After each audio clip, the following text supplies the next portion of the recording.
Olá, eu sou o Guilherme Steleguarino e sou monitor da matéria de Psicologia Existencial Humanística e Estudos Avançados em Psicologia Clínica e faço parte de uma equipe de 3 monitores, e nós somos orientados pelo professor doutor Crisóstomo Lima. E o meu trabalho com o professor Crisóstomo se intitula Projeto de Monitoria, Ensino Colaborativo com Auxílio das Mídias Digitais. Eu queria começar dizendo que eu entrei na UF logo quando a pandemia começou. Então, a virtualidade do ensino foi a maneira que eu vivi e me relacionei com a universidade. Logo quando eu tive contato com a matéria que hoje eu sou monitor, eu tive uma certa dificuldade para poder entender e assimilar bem os conteúdos propostos. E vi que os meus amigos também tinham essa mesma dificuldade e alguns até tinham uma certa resistência com essa disciplina. E, nesse sentido, as monitorias dos meus atuais colegas, o Daniel e a Débora, foram de grande ajuda, principalmente pelo caráter horizontal deles numa conversa mais direta e próxima com o aluno. E então, eu queria poder agregar a esse ensino, continuar dessa forma e ainda explorar mais as potencialidades da tecnologia no ensino. E, como eu disse, alguns alunos da disciplina de Psicologia Existencial, que é uma matéria mais introdutória, possuem uma certa resistência com o conteúdo, por se tratar de ser uma disciplina mais subjetiva e temos que nos defrontar com as incertezas do existir. Alguns se sentem desconfortáveis com isso e, por vezes, acabam criando uma certa antipatia com a matéria, fechando, então, as possibilidades de aprendizagem. Então, um dos objetivos, pelo menos para mim, é tentar preservar essa abertura dos alunos, para permitir uma aproximação deles com as ideias fenomenológicas, existencialistas e humanistas. E, apesar das dificuldades inerentes ao ensino durante a pandemia, essa maior virtualidade permite novas possibilidades de troca. Agora podemos ter conversas mais próximas através do grupo de WhatsApp, compartilhar vídeos e textos para debatermos assuntos pertinentes a ambas as disciplinas e levarmos o caráter fenomenológico mais próximo do cotidiano. Então, para alcançarmos esses objetivos, os encontros da monitoria se fazem essenciais ao proporcionar um espaço de trocas e um vínculo mais próximo com os alunos, e nós, monitores, ainda buscamos, sempre que possível, participar das aulas para acrescentar com comentários e até as nossas vivências. E ainda a utilização de filmes como exemplos para alguma situação, para alguma dúvida, alguma reflexão e levar ainda mais esse caráter fenomenológico para o cotidiano. Além do mais, a gente tenta compartilhar imagens, vídeos sobre conteúdos e notícias que dialoguem com a matéria, propondo que eles também façam o mesmo de compartilhar conosco, enriquecendo aí as discussões das aulas e monitorias, gerando um engajamento maior dos alunos e especialmente para a turma de segundo período, uma maior palpabilidade dos conteúdos abordados em aula, sendo que essa é uma das queixas mais frequentes, de que é muito subjetivo, de que não se consegue entender direito, então é muito importante trazer esse caráter. Para além da metodologia aplicada, ainda vale lembrar que vivemos em uma pandemia, e ela traz consigo muitas dificuldades. Por vezes, a vida nos demanda energia em outras tarefas, sem contar que o isolamento nos afeta muito e, consequentemente, afeta nos estudos e engajamento nas aulas. Aulas que, geralmente, são marcadas por um certo distanciamento, e oferecer encontros assim horizontais, mais humanos, gera um vínculo e interesse maior por parte dos alunos, potencializando o ensino e o bem-estar nesse momento difícil. E essa foi a minha apresentação, que estão as referências, e muito obrigado. Olá a todos, meu nome é Giovana da Silva Santos, eu faço parte do curso de Biomedicina na Universidade Federal Fluminense. Atuo como monitora voluntária na disciplina de Genética Humana, sendo orientada pela Márcia Morim e pela Fabiana. O título do meu trabalho é Explorando a Fibrose Cística, uma análise interativa. Como monitora, realizo plantões de monitorias, onde esclareço as dúvidas dos alunos de diversos cursos da área da saúde. Esses plantões acontecem 2 vezes por semana, com duração de 1 hora cada um. Também construo estudos dirigidos e casos clínicos, onde direcionamos o aprendizado do aluno baseado em um tema específico, como doença, síndrome ou estudo genético. Também auxilio os professores na correção de exercícios e atividades. Minha proposta para o projeto de monitoria a ser implementado no próximo semestre é um estudo interativo sobre a fibrose cística. Então, a fibrose cística é uma doença genética crônica autossômica recessiva causada por mutações no gene CFTR, localizado no cromossomo 7. Ela afeta múltiplos órgãos, especialmente os pulmões, pâncreas e sistema digestivo. Causa desidratação e aumento da viscosidade de secreções. Os principais objetivos são compreender a genética da doença, como cromossomo, gene envolvido, tipo de herança e outras características da fibrose cística, fomentar a leitura de artigos, ou seja, aprender sobre a fibrose cística por meio deles, entendendo os mecanismos envolvidos na doença, bem como novos tipos de tratamento. Outro objetivo é a dinamicidade. Esperamos que os alunos, com acesso ao espaço interativo, consigam aprender de forma mais dinâmica e prática sobre a fibrose cística. Como metodologia, vai ser utilizada a plataforma ThingLink, que é uma ferramenta online que permite a criação de imagens e vídeos interativos através de etiquetas com conteúdos, como som, fotografias, imagens e vídeos. Esse é o link de acesso que vai ser disponibilizado para os alunos quando a aula for aplicada, e através desse link eles terão acesso a uma página no ThingLink. Então, ao clicarem no link, os alunos serão direcionados para essa página. A proposta que será dada a eles é que eles foram selecionados para estudar a fibrose cística em um laboratório de genética humana na Universidade Federal Fluminense, com total acesso ao banco de dados desse laboratório.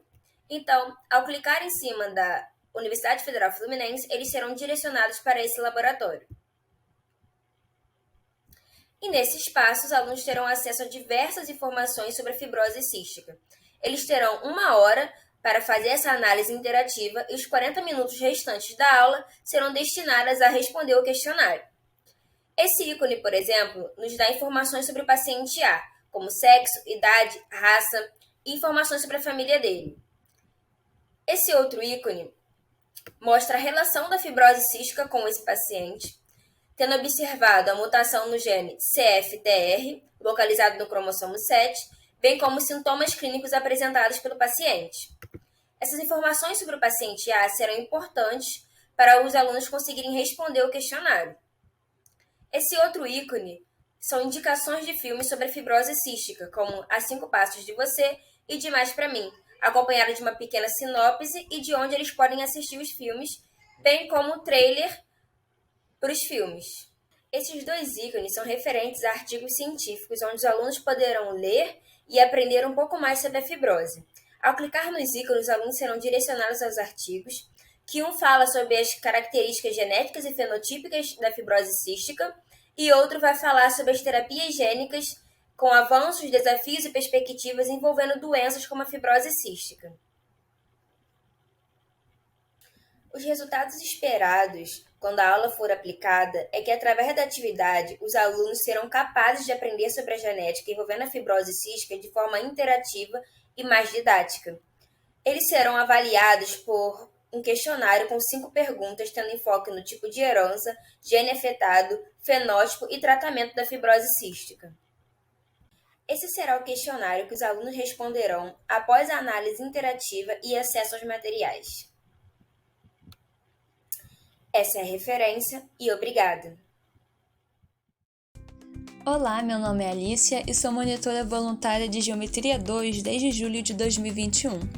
Eu não tinha pretensão de ser monitora no período que eu estava, mas ainda bem que eu não deixei a oportunidade passar porque tem sido um grande aprendizado. Além de ajudar meus colegas em problemas parecidos com os quais enfrentei durante o curso e aprender com eles novas formas de resolvê-los, o projeto de monitoria orientado pela professora Andréia me apresentou conhecimentos históricos da geometria euclidiana que eu desconhecia. E a partir da história do 5º postulado de Euclides, pude compreender que existe muito mais geometria do que aquela que eu conheci no ensino básico. E inspiradas nesse relato e em seus desdobramentos, iremos apresentar um seminário intitulado O 5º Postulado de Euclides no Desenvolvimento da Geometria, com o objetivo de contextualizar o ensino da geometria, mostrando o que há de comum e quais as diferenças quando estudamos em nossa grade as disciplinas de Geometria 1 e 2 e Geometria Analítica. Além disso, descreveremos a importância do postulado 5 de Euclides, ou postulado das paralelas, no surgimento das geometrias não euclidianas, exibindo construções básicas da geometria hiperbólica via GeoGebra. E, como por exemplo, no modelo de Poincaré, podemos ilustrar o postulado hiperbólico das paralelas. Dados uma reta S e um ponto P fora dela, existem pelo menos duas retas paralelas a S. Bem, vejamos. Seja S a reta de equação x igual a e o ponto P fora dela.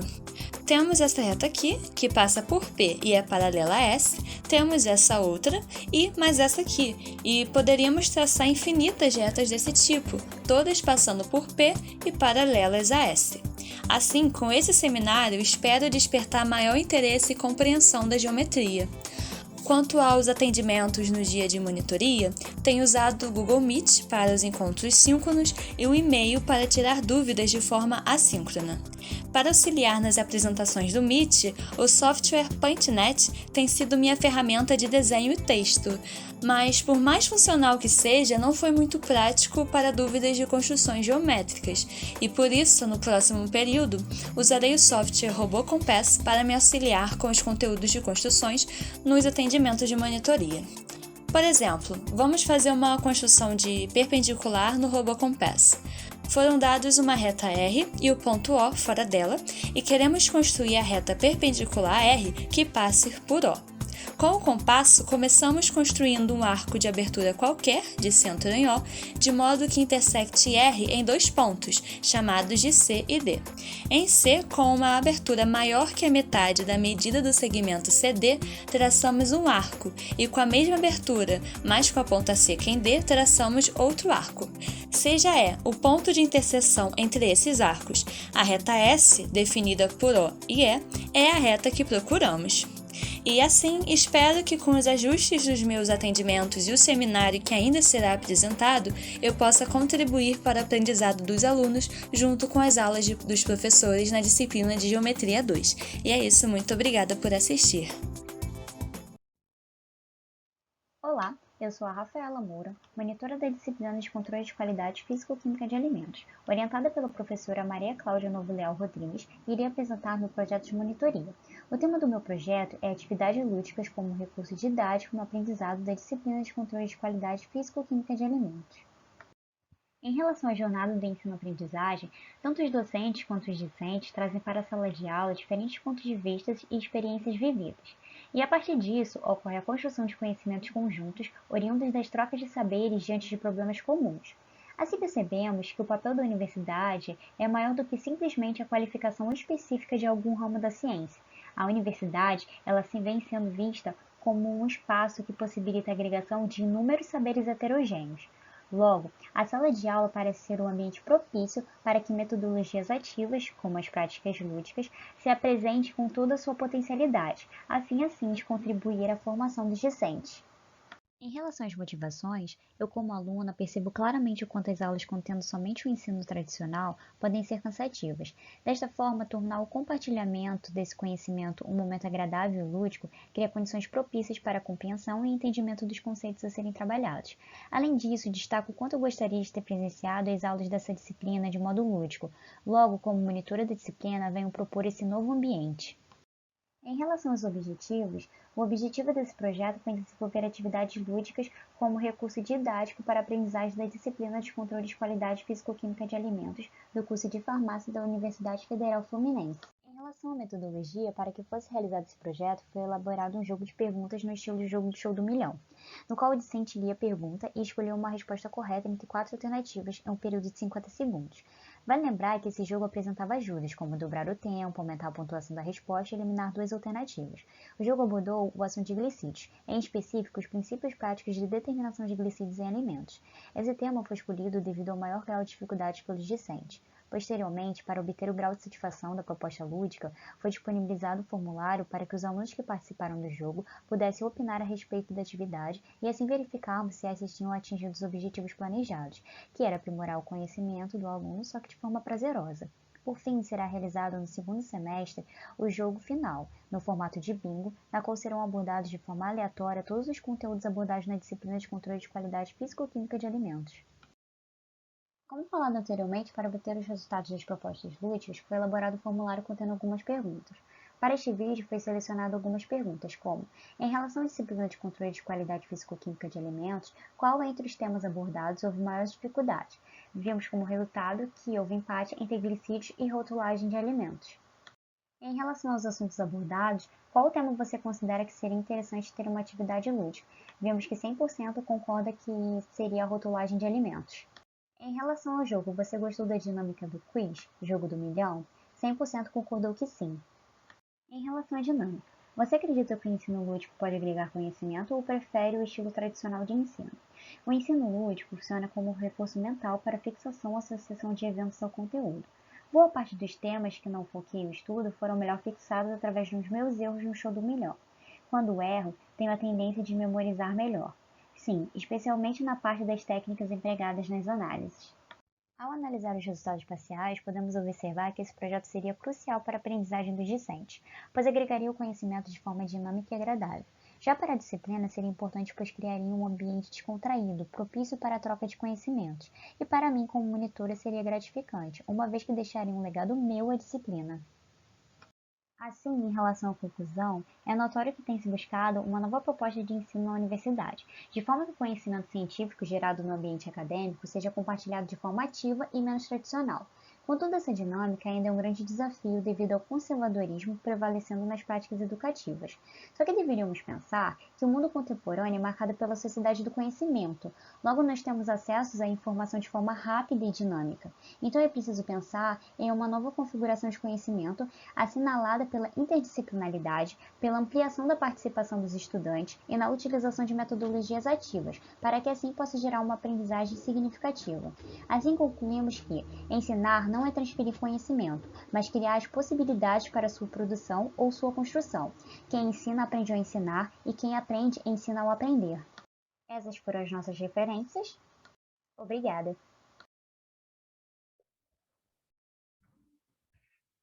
Olá, eu sou Vanessa Santos Lima, uma das monitoras voluntárias da disciplina de Enfermagem na Saúde da Mulher 4, da professora Cláudia Maria Messias, e hoje eu vou falar um resumo do que foi o meu projeto de monitoria para essa turma, que foi baseada em falar sobre o cálculo da data provável do parto e o cálculo da idade gestacional, e a sua importância no aprendizado da disciplina através de um vídeo educativo.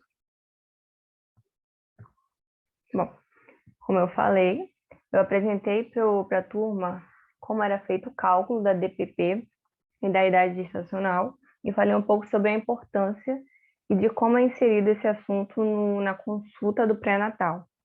O público-alvo foram os alunos do 7º período da disciplina de Enfermagem de Saúde da Mulher 4, e aqui eu coloquei algumas fotos do que continha no vídeo que eu enviei para eles. Era um vídeo para eles assistirem de forma síncrona, na hora que eles pudessem, para poder resolver o caso clínico que a disciplina também pediu. Então, aqui eu coloquei algumas imagens do que tinha no vídeo, e de como eu expliquei qual era a regra e como era utilizado de acordo com os meses.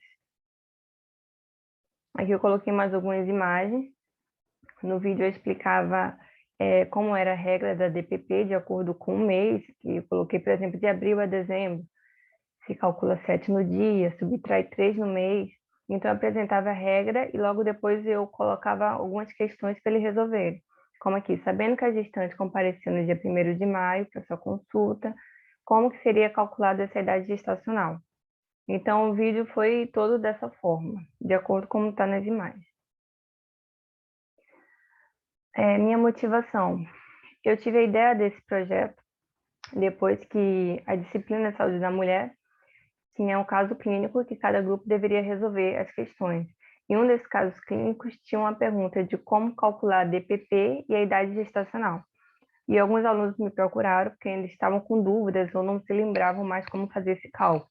Então, foi aí que eu tive a ideia de fazer um vídeo explicando passo a passo qual era a regra e como calcular essas questões. Então, as motivações seriam para acrescentar conteúdo de ensino ou relembrar conteúdo que eles já tiveram antes, tirar possíveis dúvidas e realizar questões com eles. Aqui eu anexei um pedaço do plano de aula que eu fiz, Eu coloquei o público-alvo, né, que são os alunos do 7º período, os alunos da disciplina, coloquei o tema da aula e a justificativa, né, justifica-se pelo fato da DPP, né, da idade gestacional, serem feitas de formas padronizadas, e eu queria mostrar como que era inserido esse cálculo no dia a dia, né? Queria mostrar as questões, né? Tem questões, inclusive, de concurso, de como calcular e como inserir isso também no dia a dia. O objetivo foi apresentar como é feito o cálculo e mostrar como ambos são inseridos na consulta pré-natal. Os recursos que eu utilizei foi o vídeo e o PowerPoint para me auxiliar. O desenvolvimento da aula eu fui colocando passo a passo. Através do PowerPoint eu introduzi o assunto, embasei o tema, e depois eu fui colocando passo a passo dos cálculos de como deveria ser feito e apresentei questões para que eles pudessem resolver utilizando os cálculos, colocando na prática aquilo que estava no vídeo.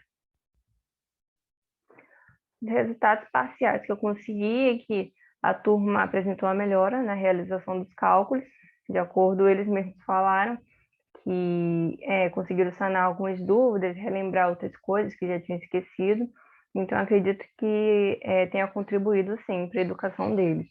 Eu coloquei como observação que eu deixei o vídeo disponível na plataforma do Classroom, da disciplina para eles, para que eles possam ter acesso sempre quando eles tiverem dúvidas sobre o assunto. Esse foi um resumo do que foi o meu projeto de monitoria e muito obrigada.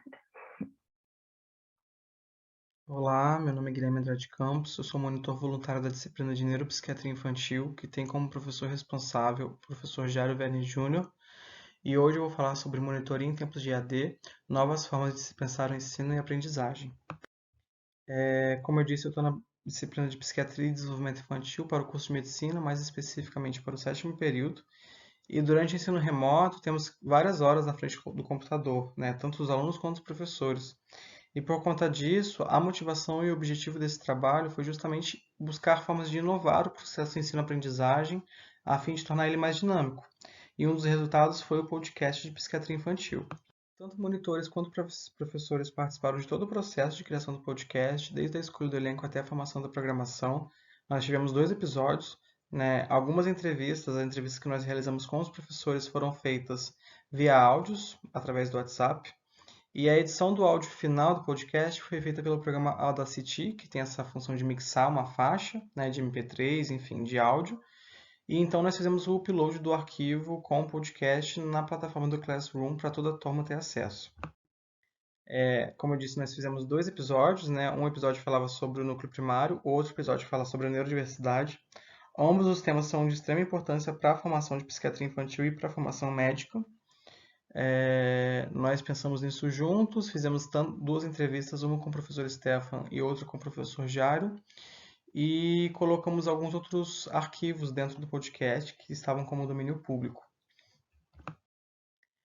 Nós realizamos, a partir do podcast, uma pesquisa para saber o que os alunos acharam, né? Essa pesquisa foi feita no final do semestre vigente.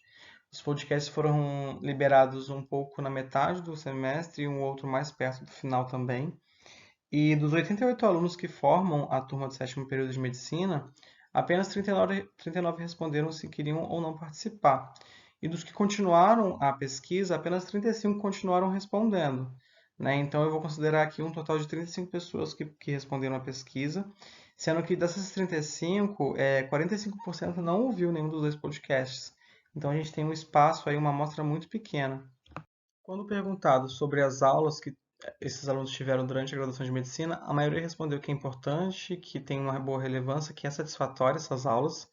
E quando a gente pergunta sobre a importância de buscar formas alternativas para integrar o modelo atual do ensino remoto, a maioria das pessoas também responde que é muito importante, né? É importante também salientar que a porcentagem que está com o asterisco na frente, ela é referente aos 88 alunos, né? E a porcentagem que está junto com o gráfico é referente às 35 respostas. Quando a gente pergunta sobre o quão importantes são os temas dos podcasts para a disciplina de psiquiatria infantil, a maioria considera muito importante. Quando a gente pergunta da integração do podcast com o processo de ensino e aprendizado da disciplina de psiquiatria infantil, A grande maioria também responde que achou bom e satisfatório, mas algumas pessoas não ficaram satisfeitas, né? 4 pessoas responderam que 1, num espectro de 0 a 5, e 5 responderam que 2. Quando a gente pergunta sobre os temas discutidos no podcast, em relação ao processo de formação médica, a maioria também responde que acha muito importante esses temas, então isso demonstra para a gente que a gente teve boas escolhas, né, dos temas. E como conclusão dessa pesquisa, a gente entende que a gente teve uma baixa adesão ao questionário, de 88 alunos, menos da metade responderam os formulários e menos de um quarto ouviram um ou dois podcasts.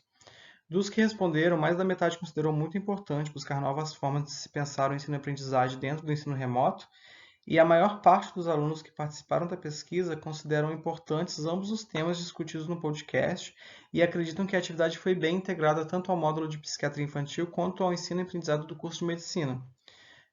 Ou seja, a gente teve boas ideias a partir do que as pessoas responderam, né? O podcast ele é uma ferramenta que pode usar como inovação, mas ela não foi tão bem aderida a essa turma.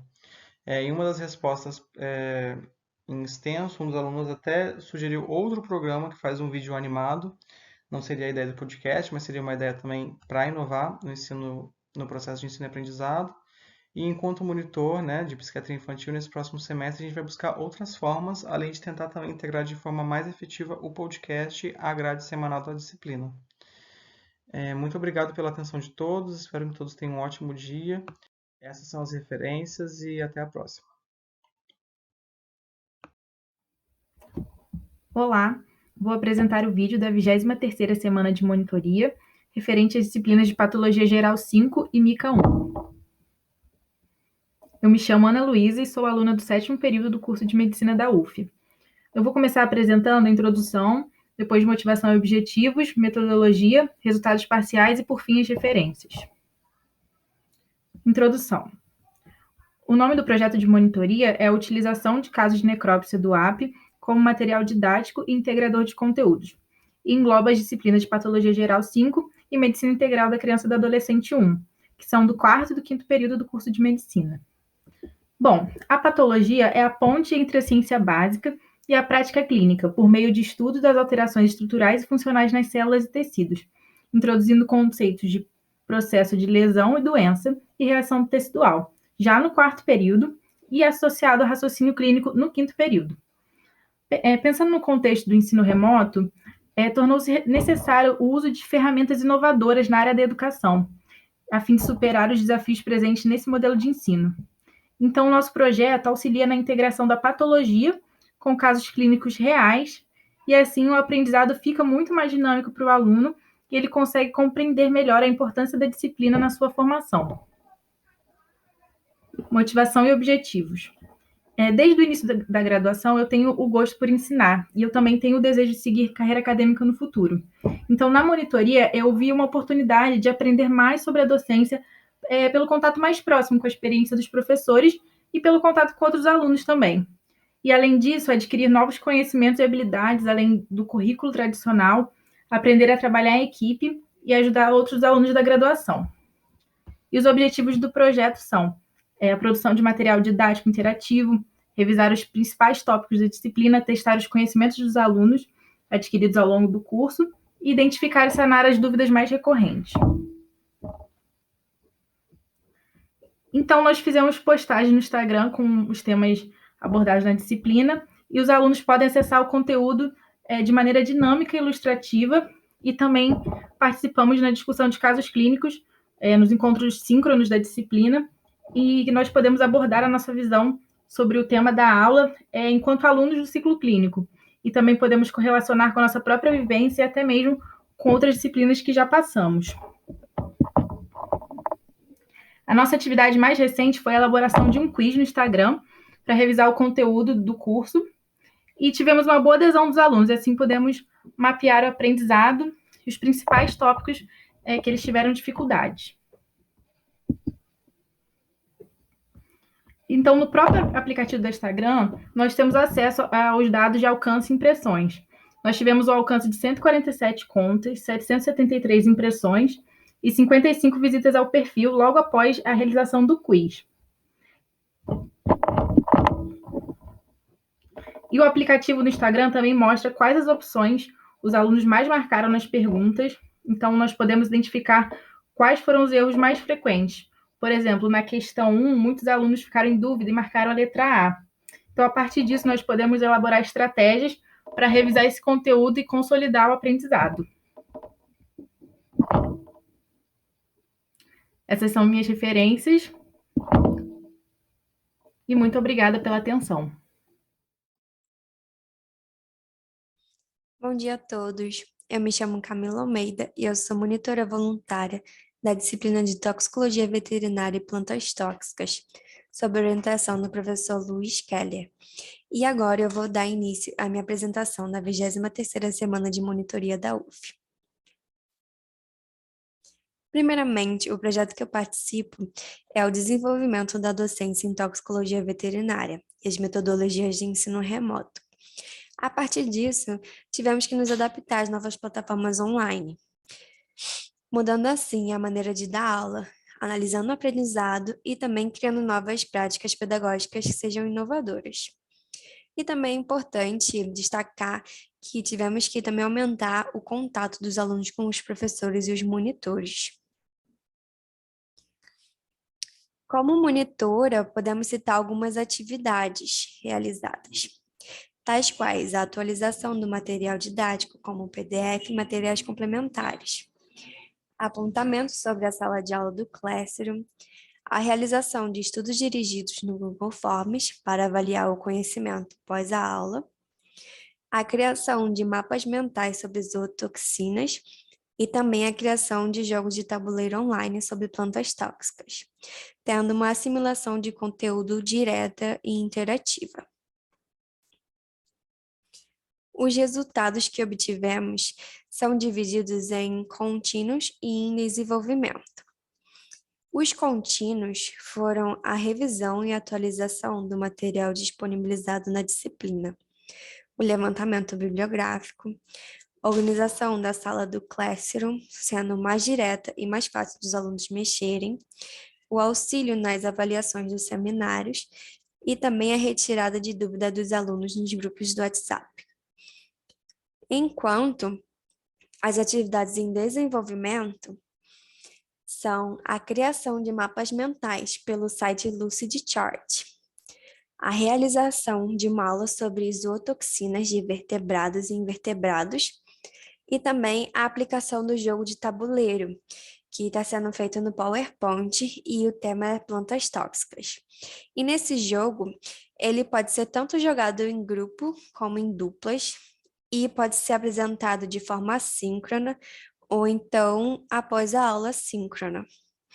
E ele é a base de perguntas e respostas, contendo cerca de 20 casos. E quem acertar mais vai conseguir ganhar. Aqui são as referências bibliográficas usadas durante a monitoria.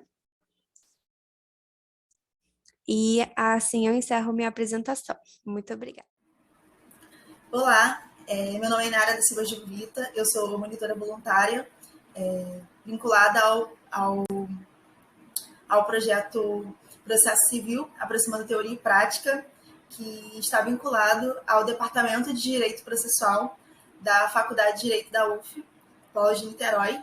E a introdução do projeto, coordenado pela professora Gisele Picorelli, que é orientadora e que tanto nos auxiliou nessa trajetória, é orientada ao estudo aproximado entre a teoria e a prática, já observando que o processo civil vai estar dentro de muitas dinâmicas do direito, já que, por mais que o direito material tenha eixos como direito empresarial, direito civil especificamente, direito imobiliário, todos eles vão estar dentro de uma lógica de processo civil. Então, é muito importante que se conheça e que se tenha esse estudo aproximado entre a teoria e a prática para compreender todos essas outras matérias, ou ao menos como essas matérias vão se dar na prática forense. E a outra necessidade que o projeto requer é a responsabilidade, a comunicação e a dedicação da equipe de monitoria, que tem que estar sempre dialogando com a professora orientadora, que foi a Gisele Picorelli, e esplêndida, que nos orientou perfeitamente, eu e a outra monitora, a Letícia Andrade. Eu sou monitora voluntária, ela é uma monitora bolsista, então foi algo muito proveitoso, que nos requeriu muito engajamento acadêmico. E a motivação e os objetivos do projeto é a possibilidade de contato com a iniciação à docência. Então, a monitoria voluntária me propiciou observar melhor, compreender melhor como é o dia a dia dos professores, quais materiais são produzidos, como se disponibiliza esse material.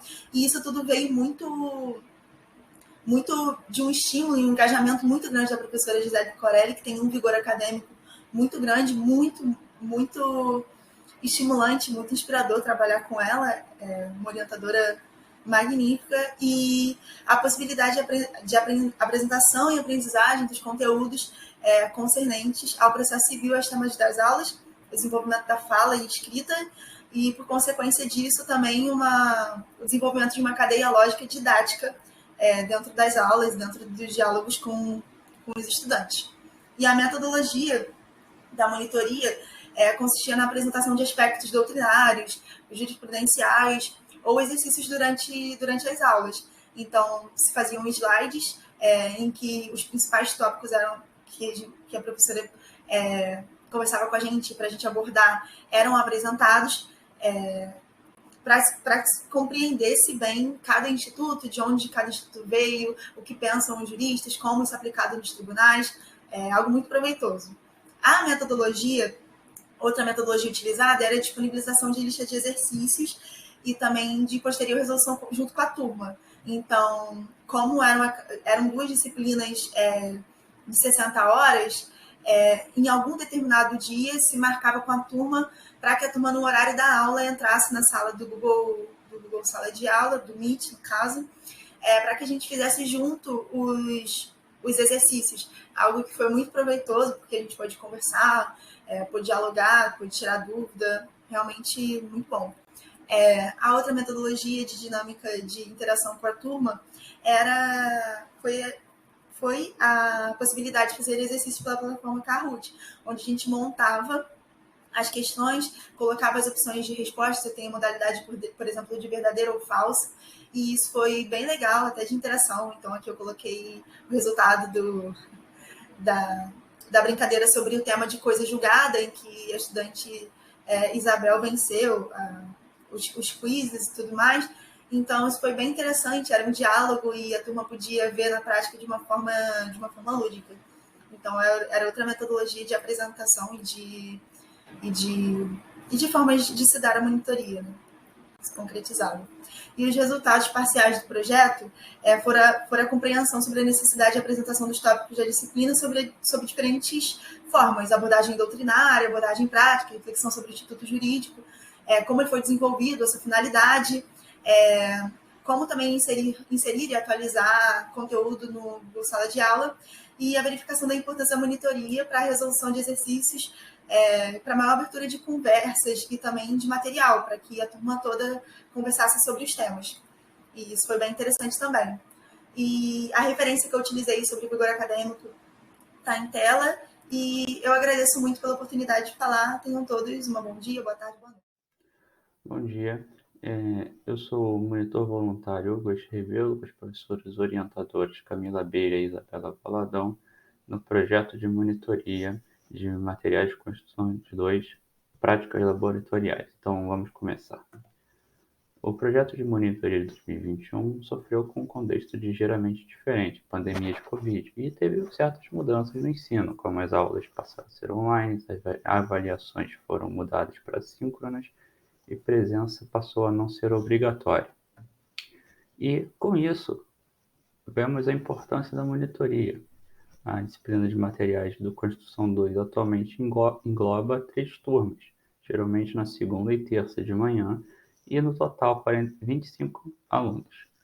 A motivação durante a pandemia se tornou facilitar e melhorar a adaptação da disciplina prática às aulas remotas, ampliar o suporte aos alunos, utilizando o Google Classroom. E vamos ver aqui como funciona a disciplina em si antes de ver as outras atividades. Tem um modelo de aprendizagem síncrona, né? As aulas em tempo real, e aprendizagem assíncrona, as atividades, por exemplo, os materiais de leitura. Então, atividades individuais podem ser em formato de questionários ou em trabalhos individuais, como mostrado na figura. As atividades em grupos podem ser trabalhos ou podem ser manufatura de relatórios. E as avaliações são feitas do seguinte modo: avaliações continuadas, para cada aula o máximo de pontos ser obtido são 100, total de pontos são 800, e o cálculo da média é uma porcentagem dos pontos obtidos pelo total de pontos. E como os monitores podem contribuir com a equipe docente? Através de 6 ações: realização de atendimento extra-classe, sugestão de melhorias e inovações no curso de materiais 2, realizando edições e atualizações no Google Classroom, auxiliando o professor no preparo de atividade das aulas, na produção e atualização de vídeos e material didático teórico, e no planejamento de atividade didático-pedagógica, elaborar um plano de aula e montar as atividades. Então, vamos ver em detalhes como cada ação foi realizada pelo monitor. Ação 1, atendimento extra-classe, que é uma atividade delegada nas reuniões quinzenais e cada monitor é responsável por uma semana. As vantagens para os alunos são bastante claras: tirar dúvidas e aprofundar conhecimento. As sugestões de melhorias e inovações. Elas são sempre bem-vindas, desde que sejam construtivas, práticas, realizáveis, promovam melhores tangíveis. E as vantagens para os alunos são evolução do ensino e ganho de experiência da equipe. Edições e atualizações no Google Sala de Aula é uma atividade delegada nas reuniões. E as vantagens são enunciado claro e limpo e maior compreensão da atividade para os alunos. Próxima ação: auxílio no preparo das atividades das aulas. Novamente, outra atividade delegada e é elaborada, e nela se elabora enunciados e gabaritos. Vantagem para os alunos: tempo de correção é reduzido e maior produtividade da equipe também é alcançada. A produção e atualização de materiais didáticos também é delegada e é feita através da elaboração e atualização de vídeos, PDFs e etc. Vantagens para os alunos é que o material didático é de qualidade e o aprendizado é facilitado. O planejamento de atividades didático-pedagógicas também é delegado nas reuniões e a elaboração é feita através da elaboração e atualização de vídeos, PDFs e etc. Vantagens para os alunos são que eles conseguem experimentar abordagens inovadoras, aulas mais atrativas, porque é feito do ponto de vista do aluno, e aumenta-se a adesão dos alunos. E assim vê-se que o monitor também aprende. Ele aprende o quê? Responsabilidade, ampliação e consolidação do conhecimento técnico da disciplina, liderança, diplomacia, trabalho em equipe, proatividade, organização e planejamento e uma melhora no atendimento aos alunos. Como referência, as screenshots foram de autoria própria. As fotos são imagens sem direitos autorais do site Unsplash. A apresentação foi montada pelo Canvas. E muito obrigado pela atenção.